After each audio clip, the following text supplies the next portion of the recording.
बिस्मिल्लाहिर्रहमानिर्रहीम। मैं हकीम ज़मीर हुसैन मलक, नूरानिया दवाखाना गुजर खान, फ़ोन नंबर 0350 52 643 आपकी खिदमत में हाज़िर हूँ।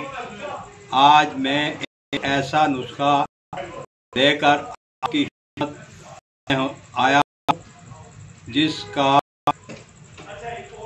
बहुत ही अच्छा रिजल्ट है।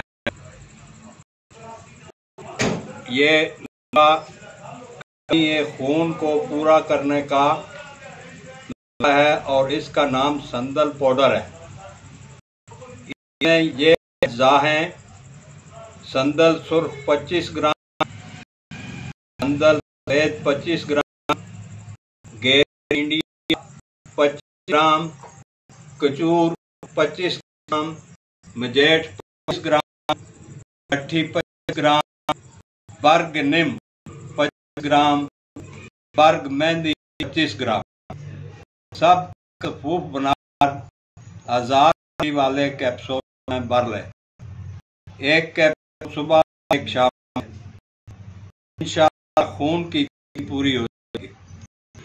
इंशाअल्लाह जी, बस बयान किया भाई। तो ये फरावी में जिनमें कमी होती है खास तौर के लिए, और ये खून के लिए बहुत अच्छा नुस्खा है। तो इसके ये जो हमने पैकेट भी तैयार रखे ये खून के लिए, तो ये किस तरह आप दे रहे हैं?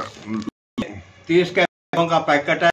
अच्छा। और इसकी कीमत 1000 है। ये 15 दिन की खुराक है? 15 दिन की खुराक है। माशाल्लाह। 15 दिन खाने के बाद खून चेक करा लें। हाँ, अगर कोई थोड़ी बहुत कमी रहेगी तो एक पैकेट और भी कर सकते हैं। जी बहुत शुक्रिया ज़मीर भाई, थैंक यू सो मच।